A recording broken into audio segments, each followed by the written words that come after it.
Hey guys, welcome back in YouTube channel Nikku Chaudhary. मैं हूं नताशा। बात करने जा रहे हैं हम भम्मू के बारे में और जो भी कीर्ति के साथ हुआ है उस चीज़ के बारे में। देखिए, उस चीज़ के बारे में मैं कल बात कर चुकी हूं, तो उस चीज़ को अब रिपीट करके कोई फ़ायदा नहीं है। लेकिन यहाँ पर कुछ लोगों की बेशर्मी के बारे में बात करेंगे। मुझे समझ में नहीं आता, आप किसी से नफरत करते हो इसका मतलब ये नहीं है कि कुछ भी बोलोगे, आपकी जो राय होगी आप वो बोल दोगे, और वो भी ऐसे टाइम पे जब एक परिवार काफ़ी ज़्यादा दुखी है। कल मैंने भम्मू की एक रील देखी जो कि उन्होंने अपने इंस्टाग्राम पर डाल रखी थी। अब उसके नीचे कमेंट सेक्शन अगर आप चेक करोगे ना, तो देखिए आपको कोई पसंद नहीं है, वो एक चीज अलग है। लेकिन यहाँ पर ये लिखते हैं लड़की का रिश्ता टूट गया और इसे रील बनाने की पड़ी है। जिन्होंने ये कमेंट किया है वो भी खुद एक लेडी है और उनके नीचे किसी ने किया हुआ है एग्री। तो ये कमेंट है, और ऐसे कमेंट ये एक नहीं है, काफी सारे हैं जो कि उनकी पहले रील पर भी आ रहे थे और जो मतलब वीडियोस बन रही है उनके ऊपर भी कमेंट आ रहे हैं। इंक्लूडिंग मेरी एक वीडियो पर भी ये कमेंट आया था कि अगर इनके साथ ऐसा होता तो ये इतनी ज़्यादा खुश ना होती जब तक ये चीज़ लोगों को पता नहीं थी। अब मैं आपको एक बता दूं कि जो कुछ यहाँ पर यूट्यूब पर ब्लॉगर है ना, उनमें से बहुत से कम ब्लॉगर ऐसे बचे हुए हैं फिलहाल जो आपको अपना दुख नहीं दिखाते, 24 घंटे नहीं रोते। वरना तो यहाँ व्यूज के लिए लोग 24 घंटे रो सकते हैं, वो हालत हो गई है यूट्यूब की। और वो लोग आपको इतने डिप्रेशन में डालते हैं ना, आप समझ भी नहीं सकते। तो अगर आपको एक ब्लॉगर हंसी खुशी दिखा रहा है ना, अपनी खुशियां दिखा रहा है, तो उसकी कदर कर लो, बिल्कुल कदर कर लो। दूसरा, जिन लोगों को ये तकलीफ हो रही थी कि ये तो हंस के वीडियो बना रही है, ये करिए वो करिए, आज की भम्मू की वीडियो देख लो, शायद तुम लोगों को सुकून मिल गया होगा, है ना। क्योंकि तुम यही तो देखना चाहते थे, यही देखना चाहते थे, उनका रोना ही देखना चाहते थे। क्योंकि हमें तो वो देख के बिल्कुल अच्छा नहीं लगा। ये पता था कि वीडियो आएगी, ये पता था वीडियो आएगी, लेकिन उनकी हालत आपने देखी है कि क्या हो रही है। गला बैठा हुआ है, आवाज नहीं निकल रही है, कितनी ज्यादा वो परेशान है। यही चीजें देखना चाहते थे। अब शायद आपको विश्वास हो गया होगा कि वो दुखी है, क्योंकि आपको किसी के दुख का अंदाजा तब तक नहीं लगता ना जब तक वो रोआ पीटी ना करे आपके सामने दिखाए ना। आपके हिसाब से इंसान जब भी रोता है जब आपको दिखाई देगा, वरना तो किसी का कोई दुख नहीं होता, किसी को कोई दुख नहीं होता, है ना। यही चीजें आपको देखनी थी, अब देख लो। क्योंकि आपको अगर कोई इंसान इन चीजों से दूर होकर ये चीजें नहीं दिखाना चाह रहा है, अपना दर्द नहीं दिखाना चाह रहा है, तो आप लोगों को आदत है दूसरों का दर्द कुरेदने की, कि ये खुश कैसे है जब इनकी लाइफ में प्रॉब्लम है, दिखा क्यों नहीं रहे। तो आई थिंक आज बहुत से लोगों को सुकून भी मिल गया होगा वो वीडियो देख के, उन लोगों को जिनको ये प्रॉब्लम हो रही थी कि भम्मू खुश कैसे है, दिख गया। आई थिंक ये प्रॉब्लम तो आपको खत्म हो गई होगी अब। क्योंकि हमें या फिर बहुत से लोग ऐसे हैं जो उनको सपोर्ट करते हैं, जो इस सिचुएशन को समझ रहे हैं, जो इन चीजों को समझ रहे हैं। वो तो ये सब चीजें नहीं चाहते थे, वो तो नहीं चाहते थे। वो तो समझते थे कि भाई दुख है तो इसका मतलब ये नहीं है कि वो रो रो के सबको दिखाए बार बार। गला बैठा हुआ है तो समझ सकते हो किसी की क्या हालत होगी, कि कितना वो रो रहे होंगे, कितना वो दुखी होंगे। नहीं, क्योंकि आपको दिखाया नहीं था ना अब तक, अब दिखा दिया, उसमें भी लोगों को कुछ प्रॉब्लम हो जाएगी, है ना।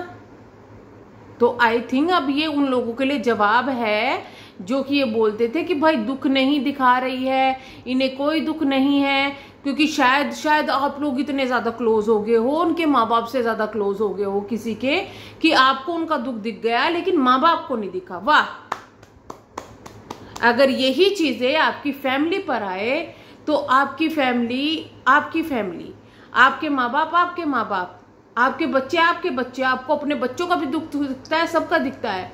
लेकिन अगर वो दुखी हैं और वो नहीं दिखा रहे हैं क्योंकि वो सोशल मीडिया पर है, तो आपको वो दुख नहीं दिखेगा।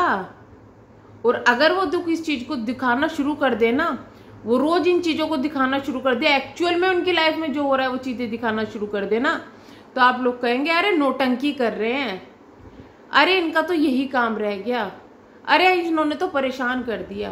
क्योंकि आप लोगों को आदत है दूसरों को सुकून से ना जीने देने की।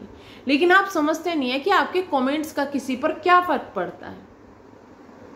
मिसअंडरस्टैंडिंग दूसरे के परिवार में करना, ये फर्क पड़ता है। इंक्लूडिंग ये भी कमेंट्स मैंने देखे हैं कि भाई रिस्की रिक्की ने जो कमेंट किए थे उनके लिए उनका असर हुआ है ये कीर्ति की जो शादी है इस पर। वाह, वो भाई जो जान छिड़कता है शुरू से ही दिखाई दे रहा। किस ब्लड भाई बहन में झगड़े नहीं होते? आपके घर में क्या कभी नहीं हुए? उनके दिख गए सोशल मीडिया पर, दिख गए तो दिख गए। क्या जब ये चीजें चल रही थी उससे पहले ही कीर्ति का रिश्ता हो गया था, ये सब जो चीजें चल रही थी उस वक्त भी वो लोग साथ में हैं, बाद में शॉपिंग भी करी, सब कुछ खत्म होने के बाद में शॉपिंग भी करी, सारी जगह गए, जब तक कुछ नहीं था, जब तक सही था। लेकिन आज जब उनके बीच में सब कुछ सही हो गया है तो रीजन वो है टूटने का। वाह भाई, वो कैसे रीजन हुए? वो कैसे रीजन हुए? जब एक लड़की किसी लड़के के साथ रिलेशन में है, उसको जानती है, उसे प्यार करती है, तो ऑब्वियस सी बात है उसको अपनी प्रॉब्लम भी शेयर करेगी, चीजें भी शेयर करेगी। तो तब अगर उनको उन चीजों से प्रॉब्लम नहीं हुई तो आप अभी कैसे कह सकते हैं कि इन चीजों की वजह से प्रॉब्लम हुई है? क्या आपको उन्होंने आके बताया कि हमें ये चीजें बुरी लगी है, या किसी को आके बताया? एक्चुअल बात तो किसी को पता ही नहीं है कि क्या हुई है, लेकिन पब्लिक जानना भी नहीं चाहती, क्योंकि जो लोग उनका दर्द समझ रहे हैं वो उसको कुरेदेंगे नहीं बैठ के, बताओ बताओ बताओ क्या हुआ है। एक सिंपल सी चीज है भाई, उनका रिश्ता था, अब नहीं है, बात खत्म। किसी की गलती निकालना, किसी पर ब्लेम डालना, इन चीजों से क्या फायदा? ये तो अब शुक्र मनाना चाहिए कि भाई एक इंसान से प्यार किया, उससे रिश्ता नहीं बन पाया, नहीं चीजें हुई, ये चीजें यही खत्म हो गई। अगर शादी हो जाती उसके बाद ये चीजें होती तो क्या करते? तो क्या करते? तलाक, वो दर्द कम हो जाता, तब सब कुछ सही हो जाता, तब किसी और की गलती निकल जाती है ना। तो थोड़ा सोच समझ के काम कर लिया करो, क्योंकि ये चीजें, एक तो वो वैसे ही लड़की इतनी परेशान है, इतनी ज्यादा परेशान है, उसके ऊपर क्या बीत रही है, ऊपर से आपके कमेंट्स ऐसे हैं, अगर उसने पढ़ लिए उस पर क्या इफेक्ट पड़ेगा? अगर उसके दिमाग में ये चीजें थोड़ी सी भी घर कर गई, फिर से उनके घर में कंट्रोवर्सी हो जाएगी, फिर से उनके घर में लड़ाई झगड़े होंगे। असर किस पे होगा? उनके ऊपर ना, वो ऑलरेडी परेशान है, ऊपर से और वो परेशान हो जाएगी। लेकिन आप लोगों को फर्क नहीं पड़ता, क्योंकि आप लोगों को सिर्फ कमेंट करने हैं, बहुत ईजी है। बट ऐसे कमेंट ना करो जिससे कोई इंसान जो अगर परेशान है तो उसको और परेशानी हो जाए। मैं एक बात और कहना चाहूंगी भम्मू और पाई से। देखिए, ये भम्मू पाई के लिए नहीं है सिर्फ, ये बहुत से लोगों के लिए है। मैं बताती हूँ, मेरी शादी अरेंज मैरिज है। शादी मेरी तय हुई, उसके बाद में मतलब जब मेरे पापा पहले इनके घर में गए देखने के लिए, पहले घर वगैरह देखा, हमारे यहाँ पे ऐसे ही होता है सर, पहले घर वगैरह परिवार वगैरह देखते हैं, फिर अगली बार जब गए तो लड़के से मिले, क्योंकि लड़का जॉब करते हैं, बाहर रहते हैं, तो लड़के से मिले। उन्होंने कहा कि भाई आप देखने के लिए आ जाओ। 2 दिन बाद ही शायद नेक्स्ट डे ही उन लोगों का फोन आ गया कि हम कल को देखने के लिए आ रहे हैं। हमें ये नहीं पता था कि लड़का नहीं आएगा।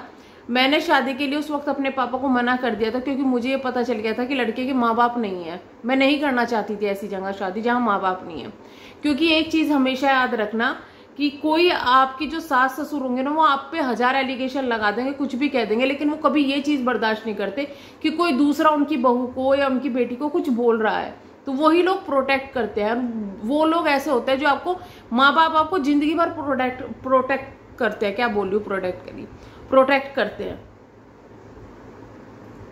तो इस वजह से मैं चाहती थी कि हूं, पर फिर पहले मेरे पापा को ये पता था कि फादर है, उसके बाद में पता चला कि नहीं फादर भी नहीं है, लेकिन इनको देखने के लिए आना था। तो ठीक है, पापा ने कहा कि नहीं कोई बात नहीं है तो बड़े भाई भाभी है। मैंने कहा ओके कोई बात नहीं। देखने के लिए आए, ये नहीं आए थे, इनके जो फैमिली वाले बड़े भाई भाभी और जो दीदी हैं वो आए थे, वो लोग आए थे, देख के गए, पसंद करके गए, शादी तय हो गई। मैं उस वक्त नाराज थी, मैंने कहा लड़के को आना चाहिए था, अब तो टाइम ऐसा नहीं है ना। तो फिर भी मेरे पापा ने और मेरे भाई ने कहा कि अगर जिस दिन सगाई होगी लड़का नहीं आया या फिर कुछ वो हुई, तुम्हें पसंद नहीं आया तो तुम बता देना, हम वहीं पे मना कर देंगे। मैंने कोई बात नहीं। सगाई हो गई, सब कुछ ठीक हो गया, हमारी बात होनी शुरू होगी। अब जून से लेके नवंबर में हमारी शादी थी, तो उस बीच में कुछ ऐसी चीजें हुई, कुछ ऐसी हरकतें हुई किसी के द्वारा या कुछ भी, कि रिश्ता टूटने की कगार पर आ गया। या तो एडजस्ट करना था वहां पर या फिर रिश्ता टूटना था। तो उस वक्त मेरे पापा ने बोला कि क्या करना चाहिए। मैंने कहा भैया आप देखो, या तो आप लोग झुक जाओ किसी के सामने जाके, ठीक है, या फिर आप लोग अपने अपने उसमें रहो, रिश्ता टूटता है तो टूटने दो। उस वक्त मेरे हस्बैंड ने मुझे फोन करके एक बात कही थी, मैं तेरे साथ में खड़ा हूं, मुझे कोई फर्क नहीं पड़ता कौन क्या कहता है, मैं तेरे साथ में खड़ा हूं, अगर कोई भी नहीं आएगा मैं अकेला शादी करने के लिए आऊंगा, बस तुम और तुम्हारे घर वाले राजी होने चाहिए, क्योंकि मुझे पता है कोई गलती तुम्हारी नहीं, लड़की वाले हो तो झुकोगे नहीं। अब इसके बाद में वही हुआ जो मेरे हस्बैंड ने कहा, सबने हंसी खुशी शादी की, सबने, दोनों तरफ से हंसी खुशी, बहुत हंसी खुशी शादी हुई। और आज के टाइम में वही है कि मेरे हस्बैंड हर चीज में मुझे सपोर्ट करते हैं। तो ये एक लड़के के ऊपर बहुत ज्यादा डिपेंड करता है कि लड़का सपोर्ट करना बहुत ज्यादा जरूरी है, लड़का आपको सपोर्ट करे ना। और ये चीजें शादी से, अगर शादी से पहले ये मेरे हस्बैंड बोल देते कि भाई तू देख ले, एक काम कर, एडजस्ट कर लो, ये कर लो, वो कर लो, तो मुझ पे क्या बीतती, शायद ये रिश्ता वहीं खत्म हो जाता। या फिर हम समाज के दबाव में कि भाई समाज क्या सोचेगा, रिश्ता टूट गया, शादी कर लेते, लेकिन आगे ये सब चीजें होती तो मुझे तो जिंदगी भर एडजस्ट ही करना पड़ता ना। लेकिन क्योंकि मेरे साथ में लड़का खड़ा था, क्योंकि मेरे साथ में मेरे परिवार वाले खड़े थे, तो मैंने उस वक्त में ये चीजें ली, ये चीजें करी।